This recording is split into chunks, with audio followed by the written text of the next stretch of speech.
गाड़ी पे क्या है पूरा मामला? क्या था कि मेरे यहाँ कुछ लोगों ने फेसबुक में गाली गलौज दिया, माँ बहन की गाली दिया और मुझे जान से मारने की धमकी दी। और यहाँ तक उनमें फेसबुक में ये कहा गया कि अगर महाराज बागेश्वर महाराज को कोई कुछ कह देगा तो हम अब अशब्द हैं उतना, मतलब। और ये भी मुझे कहा गया कि उसको जला देंगे। तो इसका मैंने रिपोर्ट कलेक्टर साहब, पुलिस अधीक्षक जी और थाना प्रभारी आजाद और डीआईजी और आपके लोकुश नगर भी भिजवा दिया। मैंने राष्ट्रपति से लेकर के सब जगह मेल कर दिया।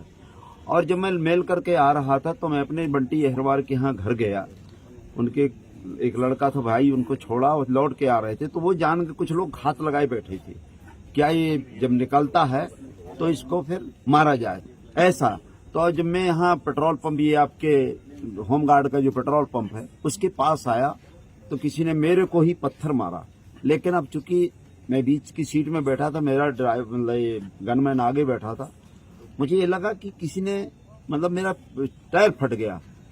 लेकिन जब मैं बाहर हम लोग निकले, वीडियो बनाया और उसके बाद मैंने तो देखा कोई भाग गया था। और मुझे 100% शंका है कि चूंकि मेरे को बार बार कहा गया कि बागेश्वर धाम के शिष्य, उन्होंने भी मुझे मरवाया होगा। और जो लोगों ने ज्ञापन दिया है उनकी एक सोच है और मेरे ऊपर वो जान बायक हमला कर सकते हैं और मुझे मौत भी मेरी कर सकते हैं। मतलब आपको जान का खतरा है? बिल्कुल 100%। और मैंने उस दिन 3 तारीख को कोई गलत नहीं कहा। मैंने SC ST और OBC की विशेषकर, SC ST की तो मैं बात करता रहा हूँ बहुत पहले से, लेकिन OBC को मैंने जो बात किया कि भाई 52% इनकी जनसंख्या, इनको 52 रोटी दी जाए, उससे पूरे दिन से मेरे को गाली गलौज, यहाँ तक कि मैं घर से निकलना मेरा मुश्किल है।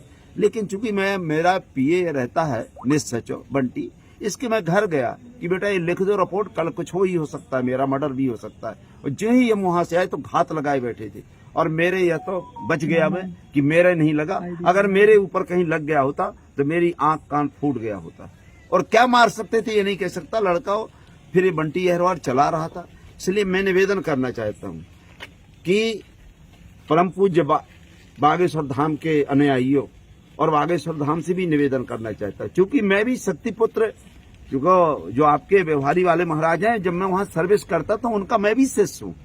मैं ब्राह्मण से आज तक मुझे पूरे ब्राह्मण ठाकुर एक भी मेरा विरोधी नहीं, छतरपुर जिले में नहीं विरोधी, पूरे मध्य प्रदेश में कोई जरूरत नहीं। लेकिन इतना इन लोगों ने जहर बोया है बागेश्वर धाम में कि इन लोग कभी मेरी हत्या कर सकते हैं और पूरी जिम्मेदारी इनकी रहेगी। किसकी? ये जो इनके अनुयायी हैं और जो लोग ये ज्ञापन देते हैं, गाली गलौज देते हैं, मेरे घर में माँ बहनों की गाली देते हैं। मेरे यहाँ कल आपके लोकुश नगर में मेरे घर से ही इनका जुलूस चला है गाली गलौज देते हुए। क्या है ये? मतलब अगर हम अपनी बात रख रहे हैं तो आज ये हमारी बात रखना नहीं, मतलब बात भी नहीं रख सकते अपनी। मतलब अगर मैं बैकवर्ड की बात कर रहा हूं तो मैं, आप, ये तो सबको ही कर रहा है ना।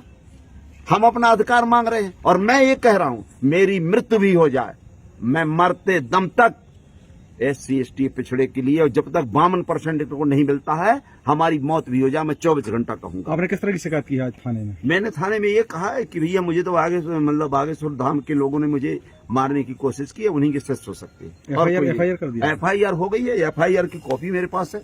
और मैंने कहा अगर नहीं करते हो तो मैं यही अनिश्चितकालीन, मतलब चूंकि ये यहाँ के लोग देखिए इनकी गलती नहीं और ये लोग सही टाइम में पहुंच गए थे, मतलब हमारे TI की गलती नहीं।